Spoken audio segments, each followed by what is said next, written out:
¡Qué frío! Estamos en Cañamero, en el Geoparque de las Villuercas y Bores Jara, en Extremadura. Y vamos a hacer la ruta real De Isabel la Católica.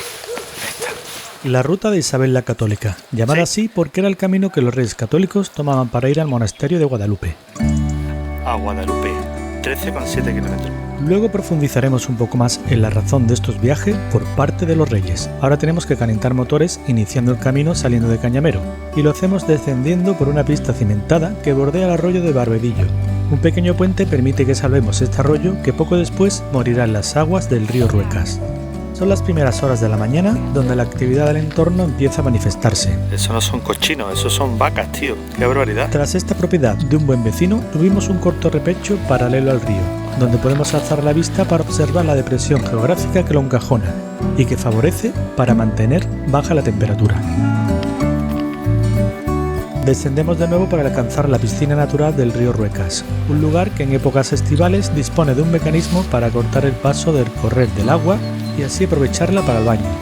Si seguimos por el margen izquierdo unos 300 metros más, llegaremos a la Cueva Chiquita. ¡Qué bonito, tío! La cual conserva un valioso conjunto de pinturas rupestres que han sido declaradas bien de interés cultural.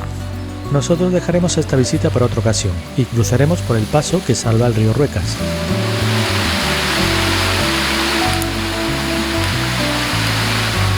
Bueno, pues empezamos a subir. En este tramo de ascenso que deja el collado de la Lóriga a la derecha, afrontamos algún desnivel del 12 y el 15%.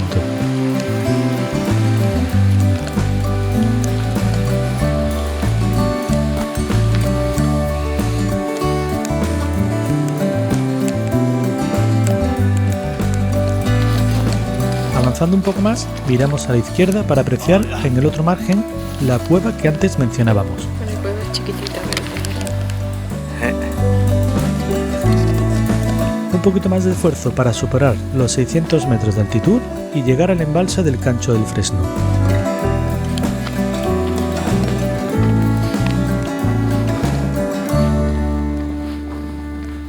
Esta gran masa de agua nos acompañará durante los siguientes 3 kilómetros, escoltados por pinares entre una cómoda pista de tierra y grava que horas antes podía asemejarse a una pista de patinaje.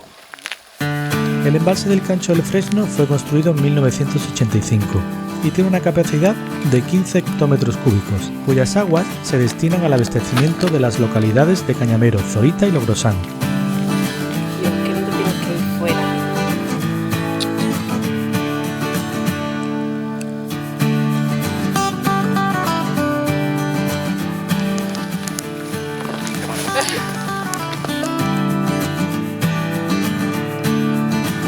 En un día como el de hoy, el viento suave y la casi ausencia de ruido confieren al paraje una atmósfera solemne, apta para disfrutar de un paseo tranquilo y de las vistas de la accidentada geografía de las Villuercas.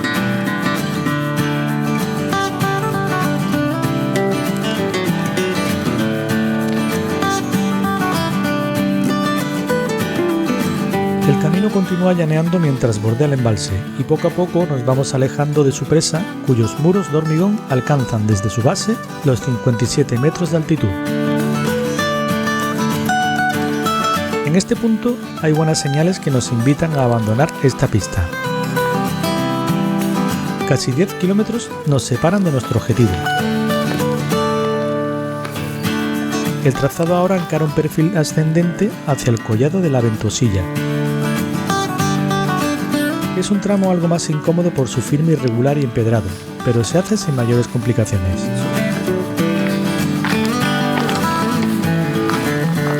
Matorrales de jar y brezo bañan este espacio abierto que nos dirige a otro hito de interés de esta ruta. La conocida Cruz de Andrada, levantada por un hijo en memoria de su padre, un recaudador de impuestos que fue asesinado en este mismo lugar por asaltantes de caminos. Un suceso que ocurrió en el año 1844 y que puede leerse en su placa ya afectada por el tiempo.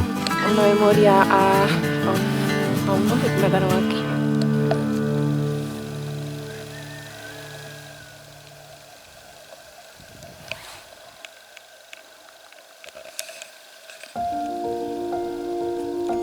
Tenemos que seguir ascendiendo por aquí. Iniciamos ahora la parte más exigente de la jornada, la subida a la Sierra del Águila. A nuestra izquierda, el espectacular valle que forman las sierras de la Madrastra y la Madrila, que amenizan el esfuerzo y desde luego hacen que merezca la pena. La parte más dura se encuentra en el lugar que llaman Fuente de la Alevosilla, con su charca contigua.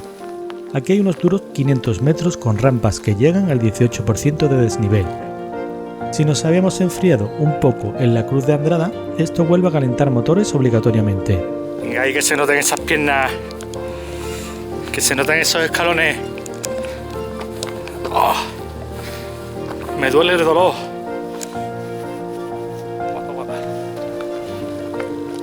Ganamos altura y distancia respecto al embalse, que ya se aprecia detrás en la lejanía.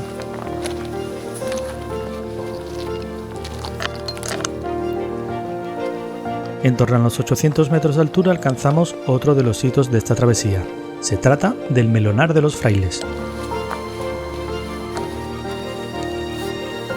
Un tramo que sorprende entre pliegues geológicos de la era cuaternaria y donde el paso del tiempo ha ido desgastando la piedra, depositándola a nuestro paso en forma de melones.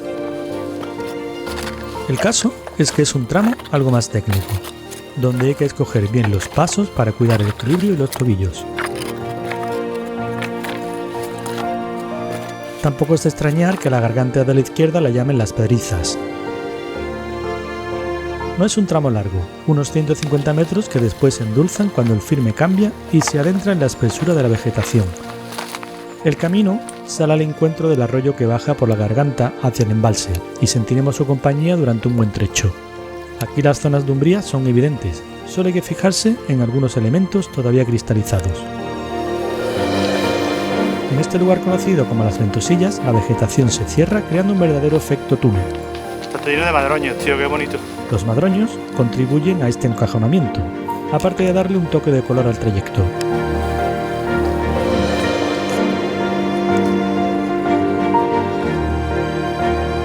Las señales nos indican que vamos por el camino correcto, el cual cambia poco después a un ramal de pin rodeno.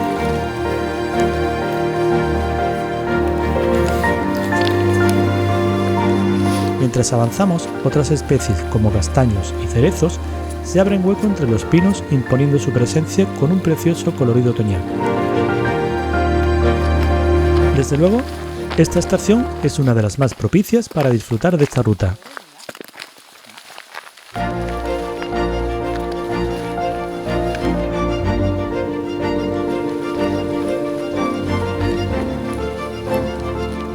Nos encontramos enfilando el collado de la era del Pico Agudo, todavía en ascenso.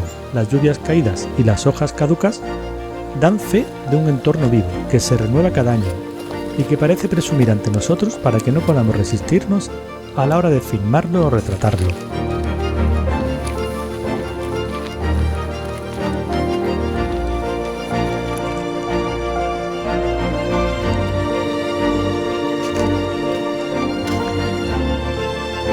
Nos acercamos ahora a otro de los hitos claves de esta ruta, pero que nosotros no supimos ver dada la espesura de hojas de estos especímenes de castaños. De hecho, lo que buscábamos era el castaño del abuelo, un ejemplar de casi 700 años de edad que ha ido superando numerosos avatares en su vida. Después, investigando, descubrimos que pasamos justo a su lado. Se encuentra en esta fila de árboles, cuyo acceso está protegido por esta valla metálica que cruzamos algo más arriba. Estaba esperando a ver si desfallecíamos. Pero bueno, a pesar de todo, esta zona tiene más alicientes. Estamos a casi 1000 metros de altitud y desde aquí hay espectaculares vistas del pico La Villuerca de 1600 metros de altura y de las tierras de Sancho del Águila y la Madrila, que ya dejamos atrás.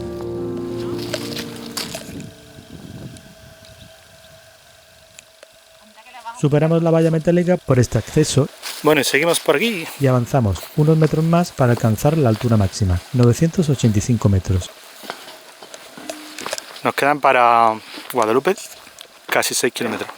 Momento que aprovechamos para reponer fuerzas. Bueno, momento plátano, hemos llegado ya a la cumbre Casi. Mira, cómo está. de la ruta. Ese está Niken, ¿eh? Bueno, no. Hemos pasado a la otra vertiente del collado del Pico Agudo, que dejamos a nuestra derecha, y comenzamos ahora un descenso de algo más de 4 kilómetros que nos irá introduciendo en el valle del río Guadalapejo.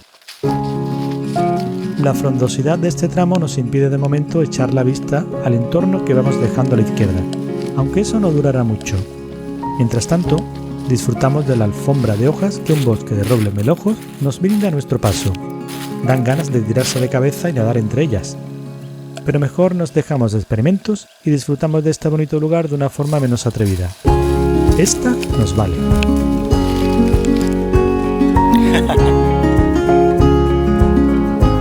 En general, el descenso por aquí presenta un firme de tierra estable y cómodo por el acolchado de las hojas, aunque en algunas ocasiones la pendiente fuerza su desnivel superando el 20%. Con todo, Guadalupe ya empieza a verse entre las ramas de algunos árboles.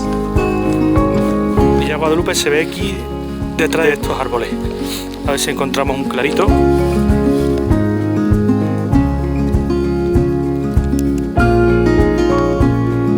A partir de aquí, el terreno se endurece un poco, la pendiente aumenta, lo que exige un esfuerzo en las rodillas y en ocasiones hay algunos trechos con presencia de piedras donde no hay que despistarse. Mientras descendemos, vamos a hacer memoria del porqué del nombre de esta ruta. La primera vez que Isabel visitó Guadalupe fue en 1464, siendo ella infanta.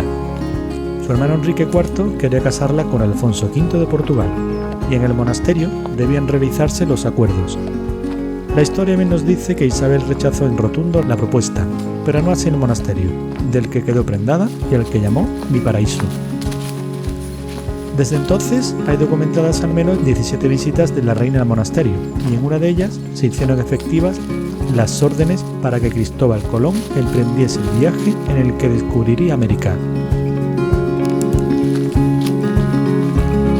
Poco a poco vamos saliendo del tramo emboscado para encontrarnos con distintas parcelas que colindan Guadalupe.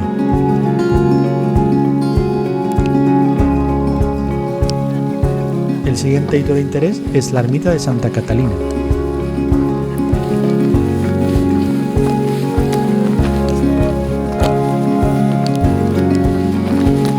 ¿Santa Catalina? Fue construida en el siglo XVI en estilo gótico y también posee algunos detalles mudéjares. Posteriormente fue reformada en 1967. Todavía nos queda un buen tramo de descenso, también precioso en su mayoría, ya que nos acompañan unas vistas inmejorables del valle del río Guadalupejo.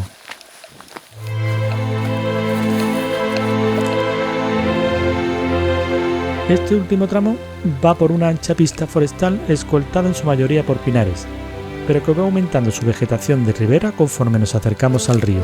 La pendiente es pronunciada, pero el cómodo firme ayuda al descenso.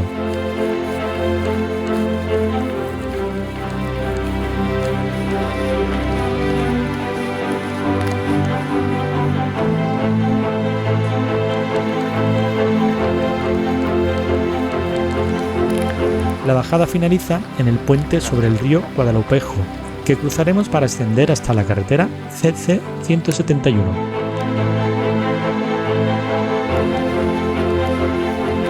Muy pocos metros después, giramos a la izquierda por otra pista asfaltada que sube directamente hacia nuestro destino.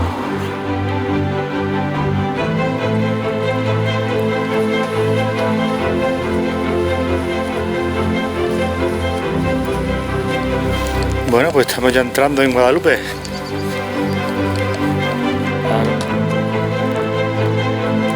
Entramos en la villa por la calle San Blas para continuar por Ventilla.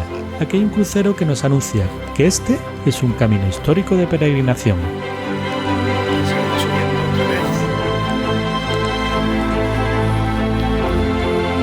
Un último esfuerzo de subida por la calle La Cruz y entraremos al centro urbano por el Arco del Chorro Gordo.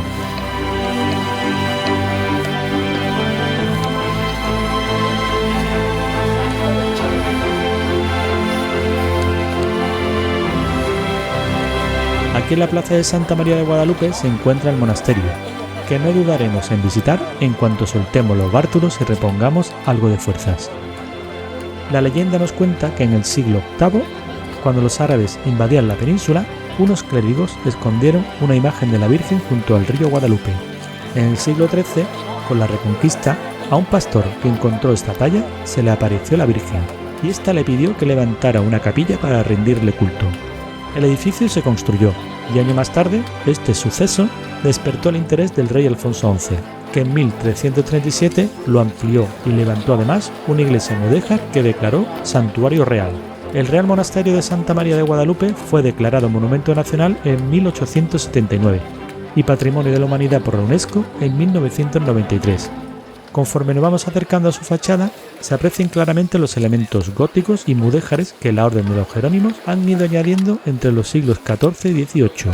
Es recomendable la visita guiada al complejo, donde se pueden conocer interesantes y muy valerosas dependencias, además de la imagen de la Virgen de Guadalupe. No se pueden hacer fotos ni vídeos. Algunas zonas están limitadas para los aficionados a la fotografía, no así el Claustro de los Milagros, también de estilo mudéjar, construido entre los siglos XIV y XV. Tiene 2 plantas y sus arcos mezclan el estilo gótico apuntado con el de herradura musulmán. En el centro se encuentra el templete mudéjar, único en su estilo, construido en 1405 por Fray Juan de Sevilla. Su planta es cuadrada y en el interior dispone de una fuente. El exterior de su bóveda presenta 3 estructuras decrecientes adornadas con azulejos. En la esquina suroeste hay un espacio cuadrangular con otra fuente. En la actualidad son los monjes franciscanos los que custodian el monasterio, pero fue la Orden de los Jerónimos los que adornaron las galerías de este claustro con cuadros que representan distintos milagros de la Virgen María. Otros elementos decorativos interesantes como imágenes y sepulcros decoran estos pasillos. En el Hotel Hospedería que hay contiguo al monasterio podemos visitar la terraza de su restaurante, que en realidad es el claustro gótico, construido en el siglo XVI y que dispone de 3 pisos.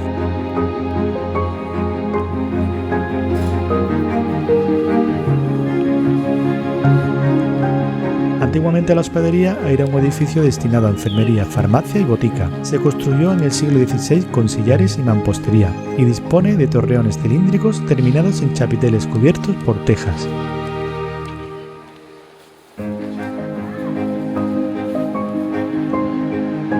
Aprovechamos estas últimas horas del día para indagar en la Guadalupe nocturna y descubrir algunos de sus rincones.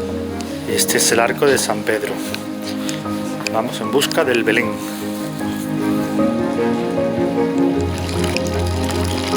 Entre ellos destacamos una estancia de la familia Barba González, donde cobijan el famoso Belén artesanal, al cual se le conoce también como el Belén de Norberto.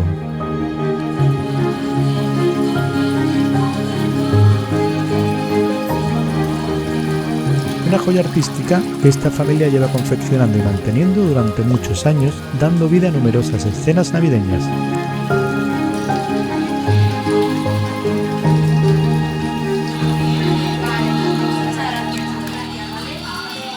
El Belén pertenece a la Asociación de Belenistas de Madrid, pues muchas de las más de 500 piezas han sido adquiridas en talleres especializados de esta ciudad.